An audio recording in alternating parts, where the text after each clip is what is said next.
नमस्कार दोस्तों, स्वागत है आपका कहानी एक्सप्रेस में। कहानी सुनने के बाद लाइक और सब्सक्राइब ज़रूर करें। कहानी का शीर्षक है सफलता की कहानी। जापान में पुरानी कथा है। एक छोटे से राज्य पर एक बड़े राज्य ने आक्रमण कर दिया। उस राज्य के सेनापति ने राजा से कहा कि आक्रमणकारी सेना के पास बहुत संसाधन है, हमारे पास सेनाएं कम हैं, संसाधन कम है, हम जल्द ही हार जाएंगे। बेकार में अपने सैनिक कटवाने का कोई मतलब नहीं है। इस युद्ध में हम निश्चित हार जाएंगे। और इतना कहकर सेनापति ने अपनी तलवार नीचे रख दी। अब राजा बहुत घबरा गया। अब क्या किया जाए? फिर वह अपने राज्य के एक बूढ़े फकीर के पास गया और उसे सारी बातें बताई। फकीर ने कहा, उस सेनापति को फौरन हिरासत में ले लो, उसे जेल भेज दो, नहीं तो हार निश्चित है। यदि सेनापति ही ऐसा सोचेगा तो सेना क्या करेगी? इंसान जैसा सोचता है उसी प्रकार का हो जाता है। फिर राजा ने कहा कि युद्ध कौन करेगा? फकीर ने कहा, मैं। वह फकीर बूढ़ा था, उसने कभी कोई युद्ध नहीं लड़ा था, और तो और वह कभी घोड़े पर भी नहीं चढ़ा था। उसके हाथ में सेना की बागडोर कैसे दे दे? लेकिन कोई दूसरा चारा न था। वह बूढ़ा फकीर घोड़े पर सवार होकर सेना के आगे चला। रास्ते में एक पहाड़ी पर एक मंदिर था। फकीर सेनापति वहाँ रुका और सेना से कहा कि पहले मंदिर के देवता से पूछ लेते हैं कि हम युद्ध में जीतेंगे कि हारेंगे।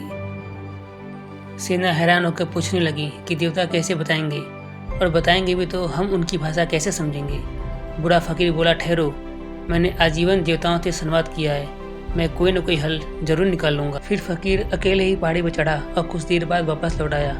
फकीर ने सेना को संबोधित करते हुए कहा कि मंदिर के देवता ने मुझसे कहा है कि यदि रात में मंदिर से रोशनी निकलेगी तो समझ लेना कि देवी शक्ति तुम्हारे साथ है और युद्ध में अवश्य तुम्हारी जीत हासिल होगी। सभी सैनिक सांस रोके रात होने की प्रतीक्षा करने लगे। रात हुई और उस अंधेरी रात में मंदिर से प्रकाश छन छन कर बाहर आने लगा। सभी सैनिक जयघोष करने लगे और युद्ध स्थल में कूच कर गए।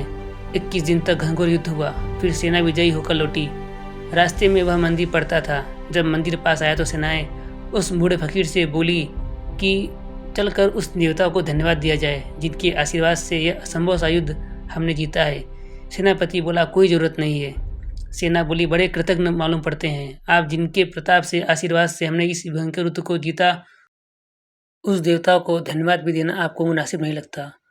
जब उस बूढ़े फकीर ने कहा, वो दीपक मैंने ही जलाया था, जिसकी रोशनी दिन के उजाले में तो तुम्हें नहीं दिखाई दिया, पर रात्रि के घने अंधेरे में तुम्हें दिखाई दिया। तुम जीते क्योंकि तुम्हें जीत का ख्याल निश्चित हो गया था। विचार अंततः वस्तु में बदल जाती है, विचार अंततः घटना में बदल जाती है। दोस्तों, जीवन में कभी हार न माने, कोशिश करें, जीत अवश्य आपकी होगी।